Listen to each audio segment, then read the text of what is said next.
तो यहाँ पे मेरे हिंज का ये प्रॉब्लम आया था, यहाँ देख सकते हैं ये निकल जाता है ये। तो 3 साल बाद इस तरह की प्रॉब्लम्स आपको आने लगेगी, फेस करने लगेगी।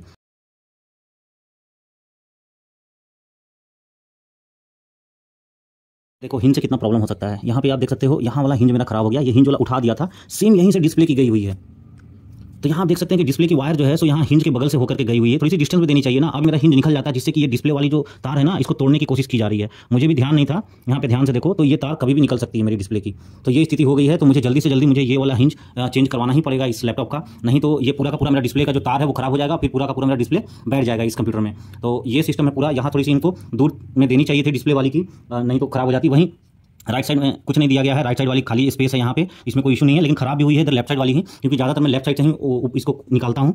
तो खराब भी हुई है लेफ्ट साइड वाली ही, जिसमें कि ज़्यादातर मैं ओपन करने के लिए लेफ्ट हैंड को यूज़ करता हूँ अपने इस कंप्यूटर में। अच्छा हुआ मैं वक्त रहते इसको देख लिया, नहीं तो ये कभी भी निकल करके ये टूट सकती थी। ठीक यहीं पर दी हुई है, देख लो आप। अब मैं हिंज को इसे खोलता हूँ ना, तो देखो कैसे निकल के बाहर होती है। ये हिंज है, अब ये देखो कैसे बाहर पड़ रही है, इसको वापस से ये ऐसे निकाल दे रही है। तो ये जो डिस्प्ले है, देखो ये डिस्प्ले ना इसको पूरा का पूरा तार को कबाड़ने की कोशिश कर रही है कि यहाँ से ये निकल के बाहर आ जाए। इससे मेरा डिस्प्ले का तार पूरा का पूरा निकल जाएगा। ठीक है, देखो कितना ज़्यादा निकल गया है, तो मेरा डिस्प्ले पूरा खराब होने का पूरा चांस को पूरा का पूरा हिंज निकल गया है। तो ये इसकी हिंज की कंडीशन है। जो लोग एसर लेना चाहते हैं वो ध्यान से देख करके ले। साल 2 साल के बाद आपका इसका जो हिंज है बहुत जल्दी खराब हो जाएगा, तो आपको देख समझ के लेना है। और ये खराब तो होता ही होता है, साथ ही साथ ये यहाँ पे डिस्प्ले वाला जो इसका गया हुआ है, ये पोर्ट पूरा का पूरा ये खराब कर देगा, जिससे ये डिस्प्ले पूरा का पूरा आपका खराब हो जाएगा, काम नहीं करेगा। तो एसर वालों ध्यान से लेना, जो भी एसर लेना चाहते हैं वो ध्यान से लें, क्योंकि ये मेरा प्रॉब्लम आया है। आज मैं 2 साल के बाद इसको खोल के देख रहा हूँ। हिंज की प्रॉब्लम तो बहुत पहले से थी, लेकिन जब मैं खोल के देखा तो इस तरह की प्रॉब्लम है कि डिस्प्ले की वायर भी हिंज के बगल से होकर जा रही है, जिससे कि ये हिंज वाली जब भी निकल रही है तो डिस्प्ले की वायर को पुश करके इसको तोड़ने की कोशिश की जा रही है। तो इससे आपका डिस्प्ले भी बैठ जाएगा, हिंज भी खराब हो जाएगा, लैपटॉप आपका कोई काम का नहीं रह जाएगा। ठीक है, तो ये ध्यान से आपको रखना।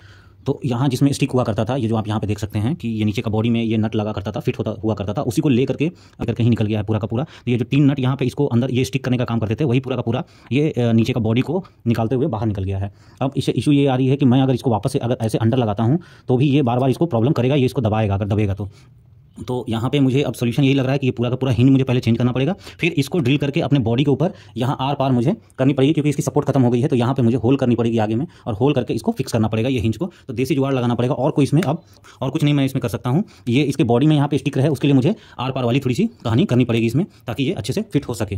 तो धीरे धीरे करके मैं ऊपर का स्क्रीन खोल रहा हूँ ताकि कितना डैमेज हुआ है अंदर देखने के लिए। यहाँ से सिंपली आपको प्लंज करना है, तो पूरा का पूरा स्क्रीन आपको बाहर निकलते हुए दिखेगा, और धीरे धीरे करके आपको इस तरह से यहाँ पे एक पतला सा चक्कू टाइप का रखना है, या कुछ भी आपका मोबाइल डिवाइसेस में निकालने के लिए आते हैं प्लास्टिक के, वो वाले रखने हैं, उससे आपको इसको खींच के निकाल देना है। ठीक है,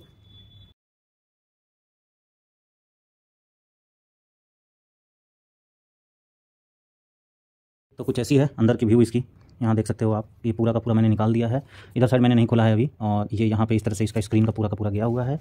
डोंट टच लिखा हुआ है इस पर, तो आपको ध्यान रखना है कि जहाँ पे डोंट टच लिखा हुआ है वहाँ टच ना करो। और यहाँ पे एक अंदर में नट टूट करके अंदर चली गई थी, तो ये अच्छा हुआ। ये नट यहाँ पे लगी हुई थी, देखो ये नट यहाँ पे लगी हुई थी, ये टूट चुकी है पूरी तरह से। हिंज को सपोर्ट जो है सो टूट चुका है, यहाँ पे हिंज की सपोर्ट टूट चुकी है। ये नट यहाँ पे लगी हुई थी, ये टूट के निकल चुकी है, जो स्क्रीन कभी भी डैमेज कर सकता था। मैं थोड़ा ब्रश से क्लीन कर देता हूँ इसको, तो कुछ इस तरह का है पूरा का पूरा स्क्रीन, आपको देखो इस तरह से दिखेगा। ओके, तो पूरी तरह से मैं खोल लेता हूँ इसको। अब हिंज मेरा दोनों तरफ से निकल गया है, तो मैं इस हिंज को ही पूरा निकाल देता हूँ, बॉडी के साथ कनेक्टेड है ना। तो ये हिंज को मैं ट्राई करता हूँ, हिंज मेरा निकल गया। ओके, तो अगर आपको इसका हिंज चेंज करना है तो यहाँ से लेकर के यहाँ ऊपर पोर्शन तक आपको इसको चेंज करना पड़ेगा। ठीक है, तो ये इसकी हिंज की एक थोड़ी सी दिक्कत है, खल के सत्यानाश कर दिया हूँ दोस्तों, और ये बर्बादी के कगार पे, लगता नहीं कि अब ठीक हो पाएगा। ये देखिए हिंज पूरा खोल के निकाल दिया हूँ, ये इसका असली हिंज है। तो अब मैं इसके साथ ऑपरेशन करने जा रहा हूँ, देखता हूँ किस हद तक ठीक हो पाता है। और मैंने बहुत मुश्किल से इसको खोला है, मुझे नहीं आ रहा था, मैं फर्स्ट टाइम इसको खोल रहा था। अब देखता हूँ किस तरह का ये रहता है।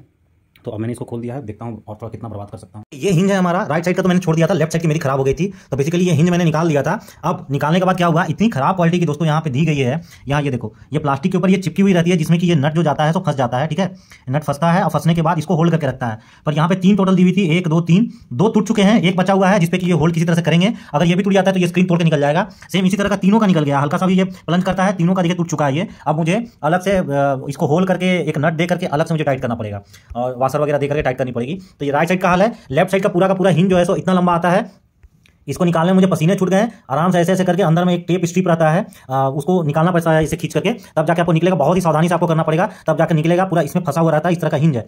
हिंज को भी मैंने क्या किया है, मैंने अपने IIT के लैब में जाकर के इसको करवाया है। ठीक है, इसको यहाँ से यहाँ पर पूरा देख सकते हैं, यहाँ पे हैंड ग्राइंडर से ग्राइंड करके इसको इतना दूर कट कर दिया है। कट करने के बाद मैं इसको लगाऊंगा तब आपको पता चलेगा बैक साइड से, तो इसको कट करना पड़ा है। सेकेंडली, जब भी आपका हिंज में प्रॉब्लम आता है ना, तो लोग नया हिंज खरीदने चल जाते हैं। ठीक है, आपको नया हिंज खरीदने नहीं जाना है, बस क्या करना है, यहाँ पे जो नट दी गई ना, ये देख लो, यहाँ पे जो नट दी गई है इस नट को आपको ढीला कर लेना है, ठीक है, स्क्रू ड्राइवर से। तो ये हमारे पास हिंज है, ये हिंज में जब भी प्रॉब्लम आता है, ये जो यहाँ कॉर्नर वाला नट है इसको पकड़ करके आपको कटिंग प्लायर से या फिर पिलास से आपको इसको ढीला कर लेना है। थोड़ा सा ढीला करने के बाद देखो, पहले ये बहुत टाइट हुआ करता था जिससे तोड़ दे रहा था, अभी ये इजिली मूव हो पा रहा है। तो देखो कितना आसानी से मूव हो पा रहा है मेरा ये। पहले ये बहुत टाइट हुआ करता था, हाथ से भी नहीं मुड़ता था, इनफैक्ट यहाँ से ये मुड़ दिया था, ठीक है। तो आपको यही करना है, यहाँ पे आपको कटिंग प्लायर से पिलास से ढीला कर लेना है ये नट को, हिंज अपने आप ये ठीक हो जाएगा। इसके लिए आप हिंज को यहाँ पे बाहर निकाल करके आराम से ढीला कर सकते हैं, या नोज प्लायर आता है, एक नोज प्लायर आता है, उससे ये आसानी से ढीला हो जाएगा बिना निकाले हुए, ठीक है। तो उससे आप कर सकते हैं। तो ये कुछ तरीका है जिससे कि आपको हिंज चेंज करने की जरूरत नहीं पड़ेगा। तो ये तरीका मैंने यूज किया है और थोड़ा सा तेल डाल दिया इसमें, तो ये देखो कितना अच्छा हो गया है तेल डालने के बाद हल्का सा, और इसको ढीला कर दिया हूं तब से ठीक हो गया है, ठीक है। अब चलिए मैं इसको लगाता हूं ताकि आपको आइडिया मिले। ये ओवरऑल इस तरह से निकाल करके छन्नी छन्नी कर दिया हूं, थोड़ी मेहनत पड़ी है, लेकिन अब नट वगैरह सब टूट चुका है दोस्तों, तो अब मुझे नए सिरे से यहाँ पे मेहनत करने की जरूरत आन पड़ी है। लगाना है मैं आपको यहाँ पे दिखाता हूँ, तो वीडियो में सेट करता हूँ और आपको लगा करके दिखाता हूँ।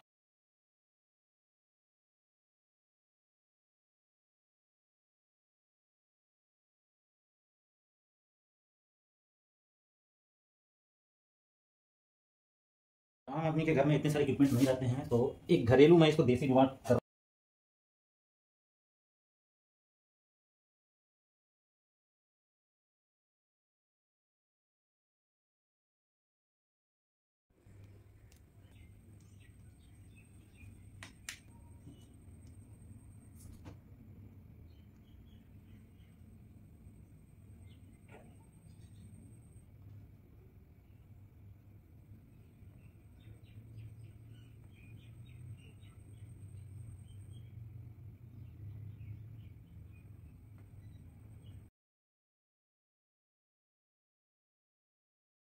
नट लगा है उसके उल्टा साइड में होल कर लेना है आपको। होल करने के बाद इस तरह से बोल्ट को उस जगह पे रखना है, रख करके उसके ऊपर से सोल्डरिंग को दबाना है, प्रेस करना है, जिससे कि ये ऑटोमेटिकली मेल्ट होकर ये अंदर। मैंने इसको आर पार करके पूरा अपोजिट साइड करके और उसके बाद इसको सोल्डिंग आयरन की मदद से मैंने इसको मेल्ट किया है। तो ये मैंने सोल्डिंग आयरन इसके ऊपर रखा है और दबा दिया है, तो ये इधर साइड से मेल्ट हो गया है। और उसको करने के बाद मैंने नट नए सिरे से, ये जो नट है ना ये कबाड़ देती है, निकल देती, कबर के निकल जाती है, ठीक है। तो वो नट को मैंने उल्टा साइड में किया है और उसके बाद इसको वापस से दबा करके स्क्रू किया है। दोनों साइड यही किया है, दोनों तरफ की हिंज खराब हो चुकी थी, इसकी नट कवर गई थी, तो मैंने ये किया। 3 छेदे इधर है और 2 छेदे इसके आर पार है, मतलब इधर स्क्रीन साइड भी आपको दिखेंगे। तो ये सारी चीजें करनी पड़ी मुझे देसी जुगाड़ के साथ। अब ये टाइट हो चुका है, ठीक है। अभी इसका मैं इस तरह से दिखा देता हूँ आपको। तो टाइट हो चुका है, अब इसको पैकिंग करने का चांस में लगे हुए हैं, देखिए काफी आसानी से ये मुड़ रही है, ठीक है। अब मैं इसको पैक करके और फिर आपको पीछे साइड से दिखाता हूँ। तो ये हमारा बैक साइड है, बैक साइड से आप यहाँ देख सकते हैं, मैं आपको दिखा देता हूँ। तो सेम इसी तरह से 3 स्क्रू इधर के जो थे ये लगा दिया हूँ मैंने इसको, और पीछे साइड से ये लगा हुआ है इसको स्क्रू टाइट करने के लिए।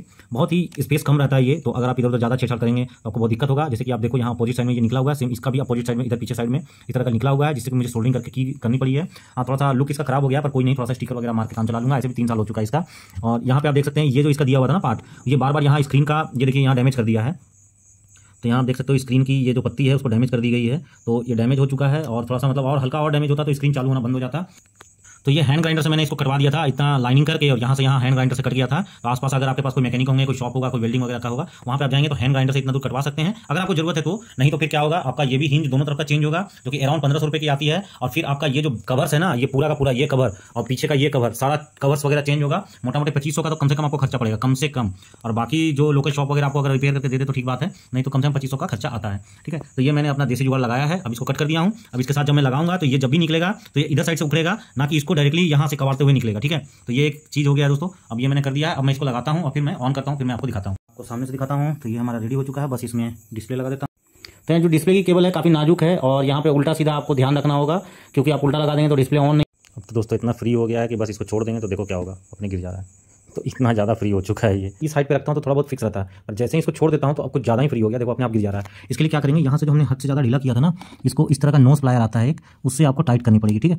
तो ये मैं इस तरह से टाइट कर रहा हूँ, देखो टाइट करनी पड़ेगी, दोनों साइड से आपको इक्वली टाइट करनी पड़ेगी यहाँ भी, ताकि आपका जो है सो ये अच्छे से पकड़े, ठीक है। आपको ध्यान रखना कि किधर से टाइट हो रहा है, किधर से लूज हो रहा है ना। तो इस तरह से आपको टाइट कर देनी है। मैं टाइट कर लेता हूँ फिर दिखाता हूँ। हमने यहाँ से कस दिया है, अभी इसको नोज प्लायर की मदद से दोनों तरफ से। अब आप देखो कि यहाँ जहाँ पे रख रहा हूँ वहाँ पे स्टेबल हो जा रही है, गिर नहीं रही है। पहले जहाँ आराम से ऐसे रख रहा था इस एंगल पे तो गिर जा रही थी, अभी ये गिर नहीं रही है, आराम से लैपटॉप जैसा काम कर पा रही है, ठीक है। तो यहाँ तक देखो, यहाँ तक अभी तक गिर नहीं रही है, इसका मतलब हमने जो टाइटनेस किया है वो अच्छे से काम कर रही है, ठीक है। यहाँ पे आराम से स्लाइड करके इसको यूज़ कर पा रहे हैं। तो अब हमारा ठीक हो गया है, थोड़ी सी टाइटनेस यहाँ पे कर दिया है, तब जाकर के ये स्टेबल है। अगर इतना नहीं रखेंगे तो ये बस ऐसे करते के साथ ही आराम से गिर जाएगी, होल्ड नहीं कर पाएगी इसको। तो ये आपको ध्यान रखना है कि टाइटनेस एकदम बराबर होना चाहिए, तभी रहेगा। और उसी टाइटनेस के कारण यहाँ पे जो है सो आपका हिंज जो है सो दोबारा आपको प्रॉब्लम दे सकती है, तो आपको ध्यान में रखना पड़ेगा किस तरह की टाइटनेस आप फील कर पा रहे हैं यहाँ पे खोलने और बंद करने में।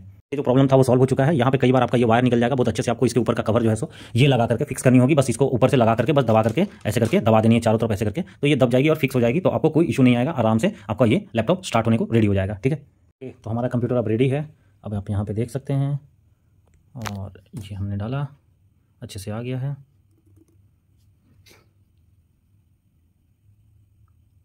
तो ये हमारा कंप्यूटर चालू हो चुका है। अब आप आसान से देख सकते हैं, कोई इशू नहीं है। अब यहाँ तक ला करके मैं छोड़ दिया हूँ, साइड से देखो यहाँ पे कुछ नहीं हो रहा है, और यहाँ तक ला के छोड़ दिया हूँ। ठीक है, यहाँ तक ला के छोड़ दिया हूँ, यहाँ तक ला के छोड़ दिया हूँ, यहाँ भी लेके गया हूँ।